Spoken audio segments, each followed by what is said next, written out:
Hello, ma'am, and my name is Tracy, and I'm going to let my guest introduce herself. Oh, hey, what's up, everybody? It's Aida Rodriguez, stand-up comedian, and writer, producer, whatever. You know who I am, and if you don't, Google me.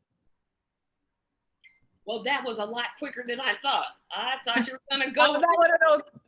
Yeah, I don't get off on reading my resume and my bio. It kind of feels weird, so I'm present in this moment here to have this amazing conversation with you, and I'm just another one of the human beings on the planet that wants the world to be better. Well, that's great. I want to actually start off with a quote from you that one of the queens on our show said. Oh, ask her about this quote, so I'll read it. It says, "At some point, we are going to have to collect our humanity and restore dignity to all people in America, or the poor are going to eat the rich. All of this is connected, and it's part of the oppressive system and toxic capitalism in this country that is now reckoning havoc in all parts of America. From Flint to Texas, from New Orleans to California, we are seeing the consequences of greed, and the people can only struggle and starve for so long." That's That quote really, really hit home for me. Kind of okay. expand a little bit more on that if you don't mind. Oh, absolutely. So, I mean, I'm of that school of thought, the chairman Fred Hampton school of thought that, racism is a byproduct of capitalism, right? Because Black people throughout the world have been a resource, have been a means for profit. And so all of it is connected. And so I think that you can only do people bad for so long. And it's been going on for generations, right? So how long y'all think this gonna keep going on? That we just gonna keep getting treated this way? We're gonna keep getting abused. We're gonna keep getting used and mistreated, dehumanized, and that there are gonna be no consequences. And the reality of it is that they do it to all people.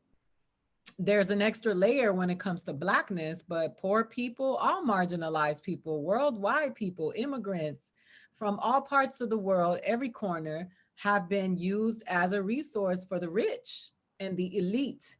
And at some point, the table is going to flip, because we will find a collective body, and we will turn around and do what we have to do for our survival, because it's only the instinct of humans to do that. Yeah, we have to do what we have to do to survive, and I know it's extremely hard for so many Americans. And I wanted you to talk about, and it's a strange question, so if I ask it strangely, tell me to restate it.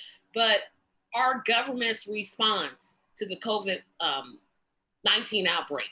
You can talk about the previous administration, but I also want to focus on this administration in Yeah. terms of, although I think they're doing some things right, I still think there's a whole lot more that they can do in terms of relief. So talk Well, about that whole picture.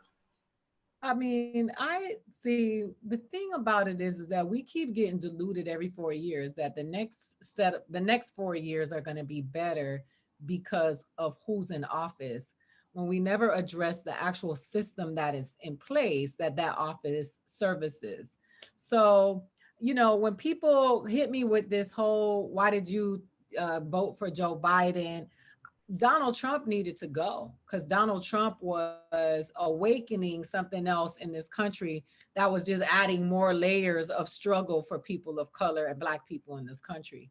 But let there be no mistake that I think that this administration is an administration that is rooted in solution for the people, specifically our people. And I think that the response to COVID, as well as everything that happens in this country, which is always more detrimental for Black people and brown people in this country, right? It's bad, right? COVID is bad, but it's always worse for Black and brown people. You know, Katrina was bad, but it was worse for Black and brown people.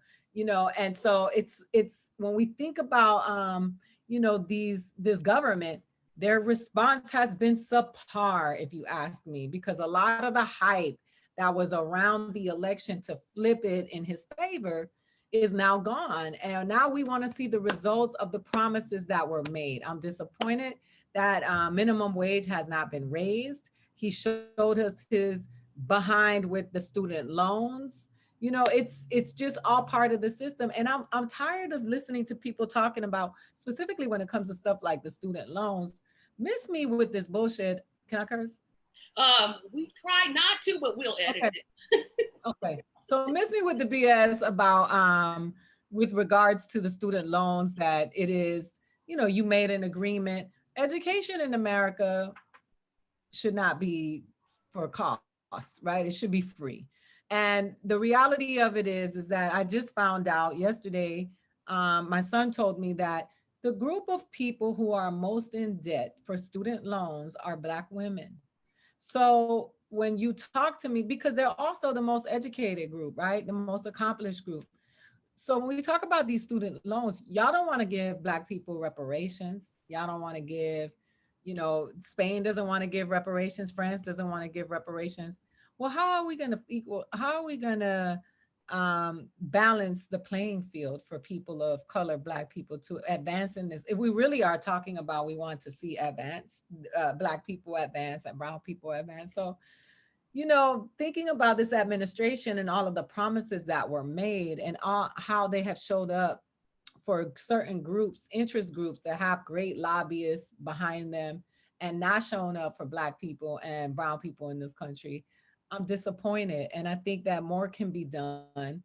There's no reason we have so much money that we can think about creating a military in outer space, but we cannot vaccinate people in this country or provide healthcare, an adequate healthcare system for people in this country. It is an imbalance. And it is because they only prioritize what is most profitable for them. And it is enough. Enough is enough. that is that is our running frustration each and every week. I always feel like no one made Joe Biden promise $2,000. Nobody held a gun to his head and said, "Okay, promise this and you'll get elected." But now, for some odd reason, which I think I know why, he's now backtracking. But at the same time, it doesn't surprise me. I mean, nothing that these politicians do surprise me. And that's one of the reasons I started this show, is because we aim to get more progressives elected.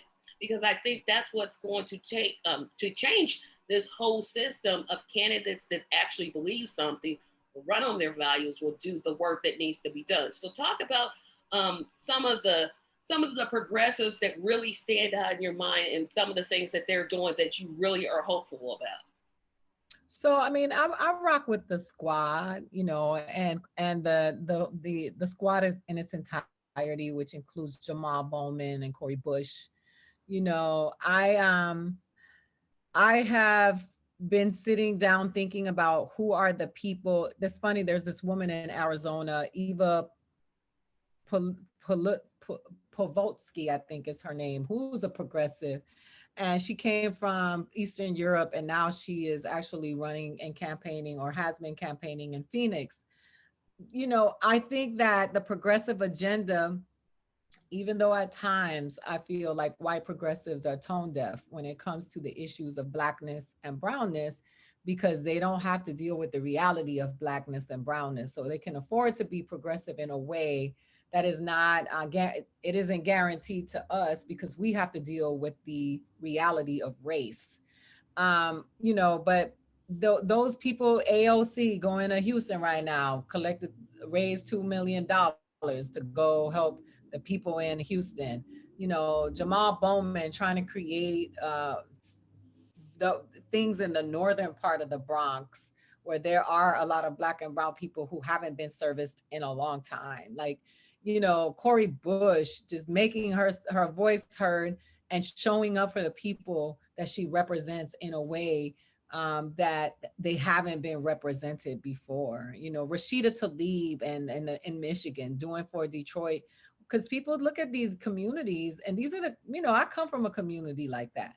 So these are communities that get left behind because people don't see value in them because of the economic status and the, you know, the social economic status. So Ayanna Presley. Like those are my people. Like those are the people that I celebrate and support, and still know that they're flawed, and I may not agree with everything that they do, but I know that they're working for an agenda, towards an agenda that includes creating a better way for us. Absolutely. Follow-up question to that. How do we as or normal people get progressives, because I live in the great state of Indiana, the reddest of red states. How do we get progressives to even someone with not necessarily progressive, but they could be talked like if you hear them talk, you're like, okay, you're progressive. How do we get those type of people to run for office? Well, it's so funny because I think that a lot of them are trying to run for office. They just don't get the support because they are not taking money from the corporations. And I think that when you see people that have those voices that deserve or belong in government in order to make it um, better for us, is we have to encourage them that they're not going to be participating in a system of politics, but they're going to be standing out for creating their own system of politics that is actually beneficial to the people. I think a lot of people don't want to mess with it because it just feels so rotten to the core that they just don't want to even, they don't even want to touch it. Now we had our unique situation that I'm hoping does not make the news. We had some legislators that physically came to blows. So that's us, Indiana. I wanted to talk more about, and I don't know how to frame this question, so I'll just be as blunt as I can. Mhm. How do you use your how do you merge your progressive politics and your stand-up comedy? Well, what's funny is that I I think it's so interesting that being progressive is revolutionary in this day, that fighting for equality and equity and justice and power for people who are not just members of this society, but actually built this place from the ground up is revolutionary and considered progressive. It's just being progressive is who I am. That shows up in everything that I do, from making my breakfast to writing a joke, because it's just who I am. Because I honestly believe that Black and brown people, marginalized people, poor people, gay people, all deserve to be treated equally. And it's not for me, it's not a revolutionary thought. That's why when I think about the progressive movement, which I think is rooted in Black people in this country that had to fight for progress for themselves, and that's where it really comes from. Because it I don't know, it is part of who I am, and it will continue to be present in everything that I do. It's not something that I consciously have to try to do, because I innately believe that what progressivism stands for should be right. It should just be a right. It shouldn't be something that we have to lobby for. Right. And another thing that always impresses me about the progressive movement is if you talk to most people, just regular conversation, and you take party completely out of the entire conversation, most of the things that progressives are for, they're for. I talk to my friends all the time. They're for health, better health care, free Mhm, health care, free college, um, mhm. debt reduction. But for some reason, when it comes to voting for that candidate, that's where the disconnect happens. Yeah. And I'm not sure, um, and I'm not running for political office, but I'm not sure how a person that's wanting to run can connect those two. In other words, get around that barrier. I mean, the thing is that we have so much celebrity worship in this country, and it's spilled into politics, that they've become like the Red Sox and the Yankees, the Republicans and the Democrats. And everybody, we vote in a way where we want to be associated with a winning team. We want to vote in a way that we can assure ourselves a victory. And sometimes voting for a progressive candidate feels like something that's out of the box. But I think that now that people are seeing the results of those progressive people, Congress people who are in there making things happen, the more you'll see it, the more we normalize it, because Ayana won, because AOC won, because Ilhan won, because of Jamal won, because Corey won. A lot of people are like, oh, so we do stand a shot. But I think that a lot of it has to do with people thinking that they might as well vote for one of the two parties that they do believe are going to win, and the hopelessness that comes along with that. And I think that now that we're seeing more progressive people actually not just participating in Congress but making a difference, we'll see more people starting to vote for progressive candidates. Unusual question, but I'm going to ask it anyway. If you were to have a conversation with Donald Trump, what would you say to him? Who hurt you? Oh, that's good. Okay. Mhm. Hurt people hurt people. I want to know who did it to him. Who made him so insecure, so vapid, and so hollow that the way that he feels fulfilled is by going around saying horrific things about people and women? And what is it that made him, with all that he has, he still feels like he's not enough? So I would like to know who hurt him, who did it. That's a I did not think you were going to say that. That's a really great response. Okay, same question, but now it's the question is to if you were speaking to Joe Biden, what would you say? Who are you? Who are you for real? Like, we know who you present yourself to be, but who are you really? What is your legacy going to be? Is it going to be that of someone who just fell into the fray like everybody else to collect checks and continue to exploit the people? Or are you going to make a change and correct the wrongs that you did and try to make this part of your legacy the one that not erases, but that outshines the other part? Okay, those were two responses I was not expecting, but thank you. And I would like you to talk about your podcast, Truth Serum. Truth.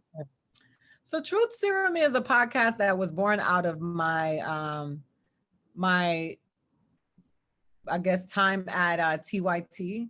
It was something that I wanted to do where I wanted to hear more progressive voices that were people of color and Black people. And so in the pandemic, Truth Serum is something that's been around for many years, but it was more of an interview style show. But during the pandemic last year, I just decided that I wanted to hear more from the voices of the people that were speaking about the things that were making a change in my community and the communities of people that are like me. And so I just said, I'm going to start talking to, the progressives. I'm going to have conversations with a lot of people. Not all of them are progressive. Some of them think very differently, but I wanted to really just be a progressive voice for people of color and Black people in this country, and something that focuses solely on them. And where can we all find the podcast besides YouTube? That's where I found it, but where else can they find it? Yeah, it's on YouTube, it's on Twitter, it's on Twitch, and it's on Facebook. Facebook, yeah. Okay, and I think I Yeah, got. but it's available on Spotify, Apple, iTunes, and SoundCloud as well. Thank you. And I think I have two more questions, and the other one I forgot. Oh no, I didn't. Okay, so you mentioned talking to people who are not necessarily share the same political views as you do. How can we frame that where we're talking to people who may be, I don't know, avid Trump fans, or they're so far in the Democratic wheel that they're not willing to, not that they're not willing to listen, but how do we bridge that gap where we're at least starting the conversation? You know what? I think some of those people are gone, right? Some of those people are in a cult. It's not even a political affiliation. They belong to this cult like thing, and they really don't. You can't reach them. I think the way to reach them is to continue to build progress and forward motion and create better lives for ourselves. That when they see that there's progress over here and things look better over here, they start to wonder and drift in our direction and be like, yo, what, we over here fighting and we got on these hats and we bought all this merchandise, but our lives are getting better. And these people over there look like they're living their best lives. Because I don't think some people are reachable. I don't have conversations with people whose fundamental beliefs are rooted in my oppression. That's where we break, because if you fundamentally believe that black people, brown people are less than, if you fundamentally believe that we don't deserve to have full rights in this country, if you fundamentally believe that we are not worthy of having the best life like every other person in this country, then I don't have conversations with you. And very last question, I said I was going to be quick, is there's always a perception from non-progressives or non-people to the far left that the things that we want, we just want a free ride. And as many times if I've had conversations with people, I always find myself getting frustrated with having this conversation. I'm like, no, this is your tax money. You're already paying taxes, and why not use it? I go around that wheel, and I'm very short-tempered. I don't have time to like keep going in circles with people, so I just avoid it. How do you engage with those type of people, or do you just say, you know what, I'm done? You engage them if you choose to with facts, right? Nobody is giving us any handouts. If you are a black person in this country, you are the descendant of the richest people, or the people who are supposed to be the richest people in the world. Because if black people received the money, the reparations, the earnings for all the work that was done for 400 years, they would be the richest people on the planet. Or, and so those of us who are black from other parts of the world, same thing. Because if Europe paid Puerto Rico reparations, and France paid Haiti reparations, and the Dutch paid the reparations, and the UK, it would be we would be just as wealthy as those people who try to hold us down. I don't have conversations with people like that because they don't know what they're talking about. The part of this toxic capitalism in this country is to delude you into believing that you have to work extra, extra, extra for things that are rightfully yours.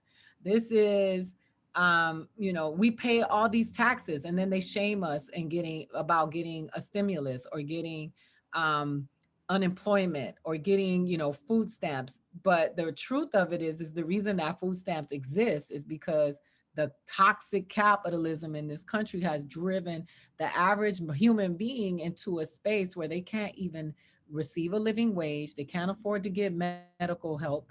They don't have an education that will ensure them a better wage. So it's a trap. And then part of the trap is to make you feel bad for receiving help when you need it, because the reason you're in the hole in the first place is because of this system that made it so. So I don't have conversations with people like that because they don't know what they're talking about. And nobody is giving you a handout. What they're giving you is what you work for over and over again, and then some, and they're giving you a little bit of it and then telling you you should be grateful that I gave that to you. And that lacks balance. Absolutely. Absolutely. I am so glad that you agreed to do this. I wish I had so much more time. I got so many more questions, but I will not ask them. But I thank you, and tell everyone how they can follow you on your social media. Absolutely. You can follow me on Twitter at FunnyAida, on Instagram at FunnyAida, and on Facebook it's AIDA.Rodriguez.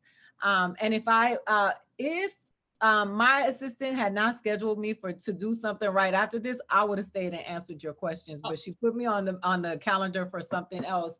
So I apologize, because I would have stayed for an hour and answered your questions. Well, I appreciate this window of time you gave me. Thank you so much. Have a great evening. Thanks. And I will hopefully get this video to you and you'll be able to watch it. Let me know. Send it to me so I can repost it. Thank you so much, and have a great evening. All right, you too. Okay, bye-bye.